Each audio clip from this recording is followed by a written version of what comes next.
What's going on, guys? CrustyKs here from the Go Boys Network, coming to you to talk about this college basketball Super Tuesday slate. It's a monster one at that. We're going to talk about 5 games here. Let's not waste any more time. Let's jump right into it.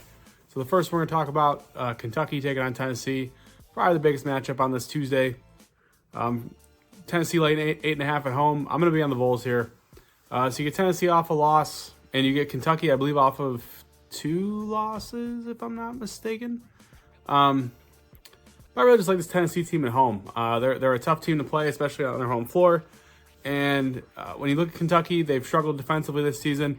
I think that's where the edge comes in. Tennessee's just a much better defensive team. And even their struggles against the 3-ball, I think they can do enough here against Kentucky to limit that and, hopefully be able to, build a lead. And of course, as I'm recording this, I see it's moving to 9.5 now. So Tennessee minus 9.5, that's fine too. I like Tennessee here. Like I said, the Vols at home is a different animal for me. Coming off a really poor showing. I mean, they played Auburn tight, but nobody shot well if you watch that game. So this just feels like one of those ones where you get a Tennessee team off a game where the whole team kind of just looked, not right. I think they get right here against a much easier matchup for them. The next one we're going to talk about here, UCF taking on Kansas. Kansas laying 13.5 points. Spread's a little weird to me because obviously Kansas beat them by like 50 earlier this season. So I really don't want to get involved with the spread. I'm looking at Kansas team total here. Coming off a game against Houston where obviously they put up a ton of points, but that was largely due to overtime. I just like them to it's an easier matchup. It's a matchup where the offense should be a little more free-flowing. UCF obviously not nearly the defensive force that Houston is. This total for me, when I saw 151.5, is a little high for a Kansas game, truthfully. Especially just given the way they've played this season where they've pretty much been an under machine. So I like Kansas team total here. The number is not out yet, but that's where I'd go here once the number does come out. The next one we're going to talk about here, Michigan State taking on Minnesota. Michigan State, a 12.5 point home favorite. I'm going to lay it here with Sparty. This Minnesota team has been, rolling, if that's how we're going to put it. They've won 3 straight games as an underdog. They won outright, covered 4 straight games. And so, by all accounts, probably one of the hottest teams in the Big Ten.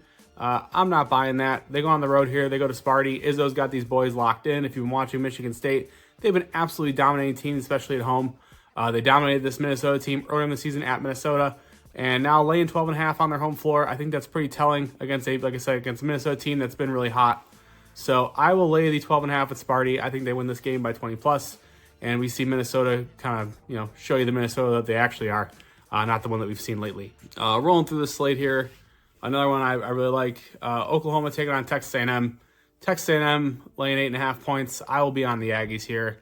Off a brutal loss to Texas, if you watch that game, just an absolutely heartbreaking loss.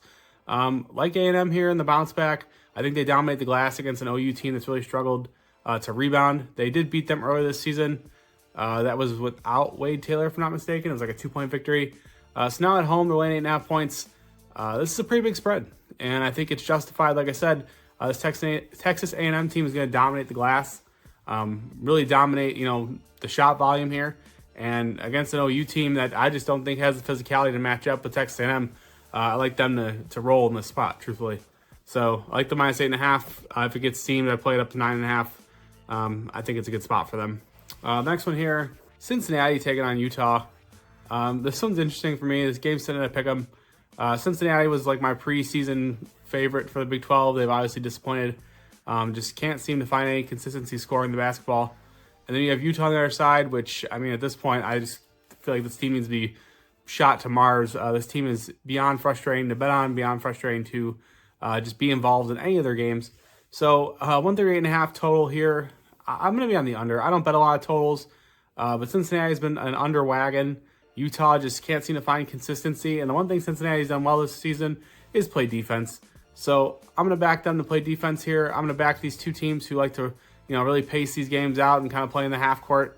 I think this is an absolute rock fight between these two teams, truthfully. Wouldn't be surprised if we see like 110 total points in this game. But I like the under here. Like I said, not a big totals guy, but that under just makes a lot of sense to me, and it's something I'll definitely be on. That is 5 games, though. I ran through that pretty quick. A couple of complaints I got were that I talk too much, so tried to shorten up my talking and keep these videos a little quicker. If you want me to talk more, then let me know and I'll make it longer.